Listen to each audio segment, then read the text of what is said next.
Wanita sambil mengemudikan mobil dan menelepon. Sama sekali tidak memperhatikan pejalan kaki di depan.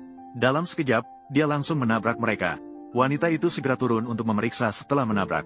Dia baru menyadari bahwa dia telah menabrak seorang nenek dan cucunya.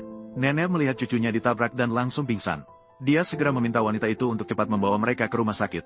Namun wanita itu berkata bahwa dia tidak punya waktu. Dalam sekejap, dia langsung melemparkan sebuah kartu bank, meminta mereka untuk pergi berobat sendiri. Nenek mendengar itu segera maju untuk menghentikan wanita itu, lalu memberitahunya bahwa dia tidak meminta maaf dan ingin pergi. Itu sama sekali tidak mungkin. Namun wanita itu langsung marah mendengar itu. Dia segera mendorong nenek itu sampai terjatuh. Lalu dia mempertanyakan apakah nenek itu tahu siapa dirinya, sehingga berani menyentuhnya. Saat itu, pejalan kaki di samping melihat perilaku wanita itu sangat angkuh.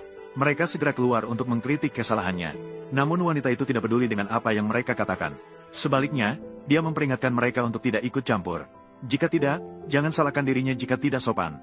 Dia bahkan mengatakan bahwa dia adalah istri dari orang terkaya, Chen Xiyuan. Mendengar bahwa dia adalah istri orang terkaya, para pejalan kaki itu segera tidak berani mengatakan lebih banyak. Sementara nenek melihat cucunya sudah sekarat. Dia segera menelepon putrinya untuk segera datang. Kemudian dia memohon kepada wanita untuk melepaskan mereka. Namun wanita itu saat itu memperhatikan liontin giok yang dikenakan cucunya. Setelah melihatnya, dia langsung mengenali. Ini adalah liontin giok yang baru-baru ini dibeli suaminya dengan harga tinggi. Namun suaminya baru saja memberitahunya. Dia telah memberikan liontin giok itu kepada tuan penyembulin. Hanya karena wanita itu menderita lupus eritematosus dan waktu yang dimilikinya tidak banyak. Dan suaminya berusaha menyelamatkannya. Jadi dia langsung memberikan liontin giok yang bernilai puluhan juta. Diberikan kepada tuan penyembulin agar dia bisa membantu menyelamatkan istrinya. Namun ketika tuan penyembulin selesai melihat kasus wanita itu, dia merasa kesulitan.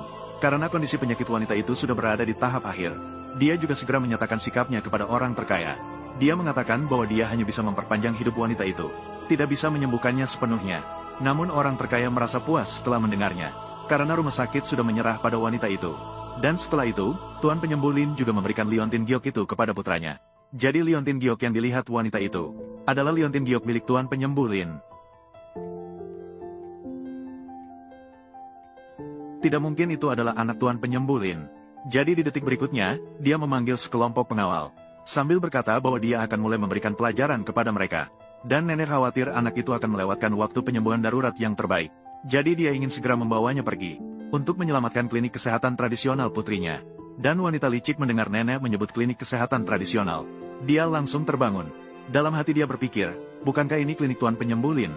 Jadi dia segera bertanya kepada nenek, apa hubungannya dengan tuan penyembulin? Nenek menjawab bahwa dia adalah putrinya.